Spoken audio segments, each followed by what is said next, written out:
बहुत समय पहले की बात है। एक राजा को किसी ने दो बाज के बच्चे भेंट दिए। वे बड़ी अच्छी नस्ल के थे और राजा ने पहले कभी इतने सुंदर बाज नहीं देखे थे। राजा ने उनकी देखभाल के लिए एक अनुभवी आदमी को नियुक्त किया। कुछ महीनों बाद राजा उन बच्चों को देखने के लिए पहुंचा तो राजा ने देखा कि दोनों बाज काफ़ी बड़े हो चुके थे और अब वो पहले से भी ज़्यादा सुंदर लग रहे थे। राजा ने बाजों की देखभाल करने वाले से कहा कि मैं इन दोनों की उड़ान देखना चाहता हूँ। राजा ने कहा, तुम इन्हें उड़ने का इशारा करो। उस व्यक्ति ने ऐसा ही किया। इशारा मिलते ही दोनों बाज उड़ान भरने लगे, पर जहाँ एक बाज आसमान की ऊंचाइयों को छू रहा था, वहीं दूसरा बाज कुछ ऊपर जाकर वापस उसी डाली पर बैठ गया जिससे वह पहले उड़ा था। यह देखकर राजा को बड़ा अजीब लगा।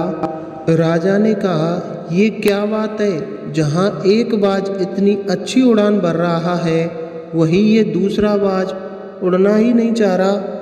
उस व्यक्ति ने कहा, राजा जी, इस बाज के साथ शुरू से यही समस्या है कि वह इस डाली को छोड़ना ही नहीं चाहता। राजा को दोनों बाज बहुत प्रिय लगते थे। वह दूसरे बाज को भी इसी तरह उड़ता हुआ देखना चाहता था। अगले दिन पूरे राज्य में ऐलान कर दिया गया कि जो व्यक्ति इस बाज को ऊंचा उड़ाने में कामयाब होगा, उसे ढेर सारा इनाम दिया जाएगा। उसके बाद एक से एक विद्वान आए और बाज को उड़ाने का प्रयास करने लगे, पर हफ्तों बीत जाने के बाद भी बाज का वही हाल था। वो थोड़ा सा उड़ता और वापस उसी डाल पर बैठ जाता था। फिर एक दिन कुछ अनोखा हुआ। राजा ने देखा कि उसके दोनों बाज आसमान में उड़ रहे थे। राजा को अपनी आंखों पर यकीन नहीं हुआ और उसने तुरंत उस व्यक्ति का पता लगाने के लिए कहा जिसने उस बाज को उड़ना सिखाया। वह व्यक्ति एक किसान था। अगले दिन वह दरबार में हाजिर हुआ। उसको इनाम में स्वर्ण मुद्राएं भेंट करने के बाद राजा ने कहा, मैं तुमसे बहुत प्रसन्न हूँ। बस तुम इतना बता दो, जो काम बड़े बड़े विद्वान नहीं कर पाए वो तुमने कैसे कर दिखाया।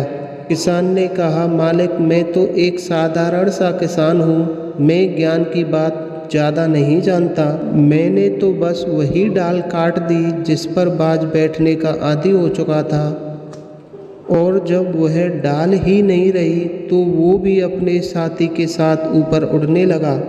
दोस्तों, हम सभी ऊंचा उड़ने के लिए ही बने हैं, लेकिन कई बार हम जो कर रहे होते हैं उसके इतने आदी हो जाते हैं कि हम अपनी उड़ान भरने की, कुछ बड़ा करने की काबिलियत को भूल जाते हैं।